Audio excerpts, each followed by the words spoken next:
오늘 하나님께서 우리에게 주신 말씀은 구약성경 욥기 2장 1절에서 10절까지 말씀입니다. 또 하루는 하나님의 아들들이 와서 여호와 앞에 서고 사탄도 그들 가운데 와서 여호와 앞에 서니 여호와께서 사탄에게 이르시되 네가 어디서 왔느냐? 사탄이 여호와께 대답하여 이르되 땅을 두루 돌아 여기저기 다녀왔나이다. 여호와께서 사탄에게 이르시되 네가 내 종 욥을 주의하여 보았느냐? 그와 같이 온전하고 정직하여 하나님을 경외하며 악에서 떠난 자가 세상에 없느니라. 네가 나를 충동하여 까닭 없이 그를 치게 하였어도 그가 여전히 자기의 온전함을 굳게 지켰느니라. 사탄이 여호와께 대답하여 이르되 가죽으로 가죽을 받고 오니 사람이 그의 모든 소유물로 자기 생명을 받고 올지라. 이제 주의 손을 펴서 그의 뼈와 살을 치소서. 그리하시면 틀림없이 주를 향하여 욕하지 않겠나이까. 여호와께서 사탄에게 이르시되 내가 그를 너의 손에 맡기노라. 다만 그의 생명은 해하지 말지니라. 사탄이 이에 여호와 앞에서 물러가서 욥을 쳐서 그의 발바닥에서 정수리까지 종기가 나게 한지라. 욥이 제 가운데 앉아서 질그릇 조각을 가져다가 몸을 긁고 있더니 그의 아내가 그에게 이르되 당신이 그래도 자기의 온전함을 굳게 지키겠느냐? 하나님을 욕하고 죽으라. 그가 이르되 그대의 말이 한 어리석은 여자의 말 같도다. 우리가 하나님께 복을 받았은즉 화도 받지 아니하겠느냐 하고 이 모든 일에 욥이 입술로 범죄하지 아니하니라. 아멘. 오늘도 성령께서 이 말씀을 통해서 우리에게 주신 하나님의 음성을 들려주실 줄로 믿습니다.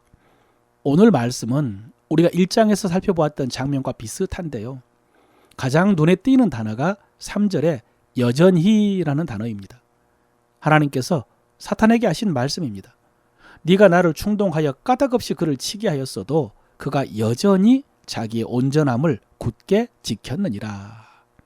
여러분, 우리는 1장에서 하나님께서 사탄에게 했던 말, 네가 내 종 욥을 주야해 보았느냐라고 하면서 자랑스러워하던 장면을 보았습니다. 하나님을 경외하며 흠없이 온전한 모습을 보고 하나님께서 사탄에게 자랑을 하신 것입니다. 오늘은 거기서 한 걸음 더 나갑니다. 욥은 하루아침에 모든 소유를 잃고 10명의 자녀들도 다 잃었습니다. 그런데도 욥은 원망하지 않았죠. 오늘 하나님은 그것을 자랑하고 계십니다. 그가 모든 것을 잃었지만은 여전히 자기의 온전함을 지켰다고요.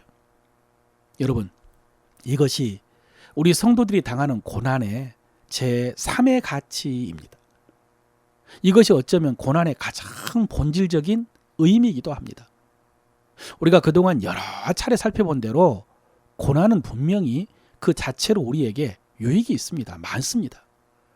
고난은 우리로 하여금 교만하지 않고 겸손하게 합니다. 얼마나 큰 유익입니까? 또 고난은 하나님의 백성들을 연단하고 강하고 온전하게 합니다. 고난을 경험해보지 못한 사람은 아무짝에도 쓸모없는 사람이 될 뿐입니다. 그래서 욥도 그가 나를 단련하신 후에는 내가 정금같이 나오리라 라고 고백을 했던 것입니다. 또 고난은 우리로 하여금 하나님의 음성을 듣게 해줍니다. 우리의 잘못된 것을 깨우쳐주고 스스로 돌이키게 해줍니다. 뿐만 아니라 또 고난은 우리가 다른 사람들을 돌아보며 이해할 수 있게 해줍니다. 동병상련이라고 고난을 당해본 사람은 어려운 사람을 이해할 수가 있습니다. 이 밖에도 고난이 우리에게 주는 실제적인 유익은 헤아릴 수가 없습니다. 그러나 이 모든 유익에 앞서서 우리는 고난을 통해서 하나님께 영광을 돌릴 수가 있습니다. 가장 중요한 일이죠. 성도가 고난을 받고 인내할 때 하나님은 영광 받으십니다. 그래서 고난은 성도가 하나님께 영광 돌릴 수 있는 가장 좋은 기회입니다. 여러분, 우리는 형통할 때 감사와 찬양을 통해서 하나님께 영광을 돌릴 수가 있습니다. 또 하나님이 우리에게 주신 것들을 통해서 하나님을 섬김에 봉사할 때 하나님은 영광을 받으십니다. 그러나 이유를 알 수 없는 고난 속에서 여전히 하나님을 향한 믿음을 잃지 않고 원망하지 않고 하나님을 향한 변함없는 믿음을 고백하는 우리의 모습을 통해서 우리 하나님은 가장 큰 영광을 받으시는 것입니다. 대적의 정죄와 조롱을 물리치고 기뻐하시는 것입니다. 사랑하는 성도 여러분, 고난과 어려움 속에서 여전한 모습을 통해 하나님께 영광을 돌리시기를 바랍니다. 그런데 이게 끝이 아닙니다. 사실 어제 저는 가장 어려운 말씀을 전했습니다. 욥기가 성경에서 가장 설교하기 어려운 성경이라고 했는데 그 중에 모든 재산을 잃고 10명의 자녀를 하루아침에 잃은 어제의 본문이 가장 설교하기 어려운 본문이었습니다. 욥 자신에게도 가장 고통스러운 날이었을 것입니다. 그럼에도 불구하고 욥은 그 비통함을 하나님께 아뢰면서도 하나님께 예배했었습니다. 하나님께서 하신 일을 찬양하며 범죄하지 않았습니다. 그 말씀을 설교한 저도 묵묵하게 우리가 받을 시험 준비하자라고 설교를 했습니다. 욥의 고백을 우리 입에서 떠나지 말게 하고 묵상하여서 우리가 어떤 일을 당하더라도 똑같이 고백하자라고 설교를 했었습니다. 그런데 오늘 이어지는 2장을 시작하는 말씀은 이렇습니다.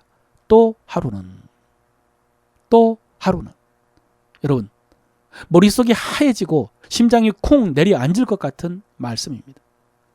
우리에게 이 말씀에 대한 트라우마가 있습니다. 하루는 평범하고 행복했던 그 하루에 욥은 모든 것을 잃었습니다. 그런데 욥은 그 어마어마한 고통 앞에서 정답 같은 신앙 고백을 했습니다. 시험으로 치면 킬러 문제에 만점짜리 정답을 기록한 것입니다. 그런데 또 하루는 이것은 예상하지 못했습니다. 또 하루는 그런데 성경은 우리에게 증거합니다. 또 시험이 이어진다. 여러분 그렇습니다. 우리는 이렇게 고난 가운데서 여전히 하나님을 경외하며 섬길 때 이제 당연히 그 고난은 물러가고 우리의 삶이 회복될 것을 기대합니다. 그러나 여러분 사탄은 쉬지 않습니다. 물론 여전히 사탄은 하나님의 통치 아래에서 한계가 있습니다마는 사탄은 또 다른 공격을 준비합니다. 그래서 어느 하루에 시험을 당합니다. 우리가 이 사실을 알지 못하고 막연한 회복만 기대하고 있으면 어떻게 될까요? 끝까지 인내하기가 어려울 것입니다. 욥의 아내처럼 이제는 하나님을 원망하게 될 것입니다. 사랑하는 성도 여러분, 하나님을 향한 우리의 믿음은 절대적이어야 됩니다. 욥의 고백이 바로 그 고백입니다. 하나님께 복을 받았으니 하나님께 화도 받지 않겠느냐. 여러분 이 말씀은 그 전에 복을 주신 하나님과 지금 화를 주신 하나님이 동일하신 하나님이라는 말씀입니다. 복음서에서 예수님께서 아들을 주신 하나님께서 무엇을 아끼겠으며 가장 좋은 것을 주지 않겠느냐 했던 고백과 같습니다. 여러분 그렇습니다. 우리는 알 수 없지만 하나님께서 우리에게 가장 좋은 것 주실 줄로 믿으시기를 바랍니다. 하나님께서 모든 것들을 통해서 선을 이루실 줄로 믿으시기를 바랍니다. 이 믿음으로 선을 행하다가 낙심하지 마시고 여전한 모습을 보여주십시오. 우리가 선을 행하되 낙심하지 말지니 포기하지 아니하면 때가 이름에 거두리라. 이 말씀 붙들고 승리하는 여러분 되시기를 바랍니다.